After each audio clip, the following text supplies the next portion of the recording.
Hello बच्चों, let's read this question. The question says that which of the following statement is wrong about alkane. बच्चों, alkane के respect में 4 statement दिया है। इनमें से जो गलत स्टेटमेंट है उसे आइडेंटिफाई करना है। तो सबसे पहले हम समझेंगे की कॉन्सेप्ट। बच्चों, की कॉन्सेप्ट यहाँ पे क्या होने वाला है? Properties of alkene. Properties of alkene. अब अगर हम एल्केन के प्रॉपर्टीज की बात करें बच्चों, तो यहाँ पे ध्यान से समझेंगे। पहला स्टेटमेंट यहाँ पे क्या बोला जा रहा है?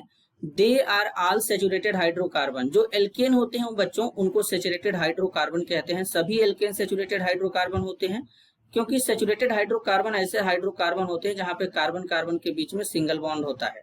तो पहला वाला स्टेटमेंट यहाँ पे सही है। दूसरा में बोला गया they can undergo addition as well as substitution reaction.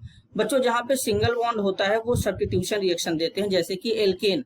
अगर हमारा एडिशन रिएक्शन देना है तो कार्बन कार्बन के बीच में डबल बॉन्ड होना चाहिए, या फिर बच्चों कार्बन कार्बन के बीच में ट्रिपल बॉन्ड होना चाहिए, तब वो हमारा एडिशन रिएक्शन देगा। तो यानी ये दूसरा वाला स्टेटमेंट हमारा क्या है? गलत है।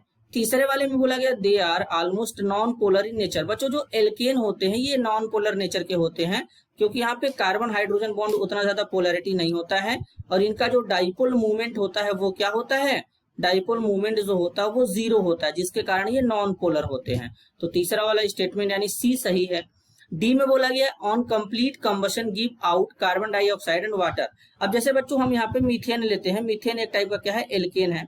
अगर हम इस मीथेन का क्या करा दें? कंबशन करा दे। कंबशन मतलब यहाँ पे ऑक्सीडेशन कराएंगे, इसका एक्सेस ऑफ ऑक्सीजन देंगे, तो यहाँ पे क्या बनाता है? कार्बन डाइऑक्साइड बनाता है, साथ में वाटर बनाता है। क्या बनाता है? कार्बन डाइऑक्साइड और वाटर का फॉर्मेशन करता है। तो बेसिकली यहाँ पर जब कंप्लीट कंबशन कराएंगे तो कार्बन डाइऑक्साइड वाटर बनेगा। ये भी डी वाला स्टेटमेंट सही है। लेकिन हमको इनकरेक्ट स्टेटमेंट, गलत स्टेटमेंट बताना था, तो वो है option B. This is your answer. I hope you understood it well. All the best.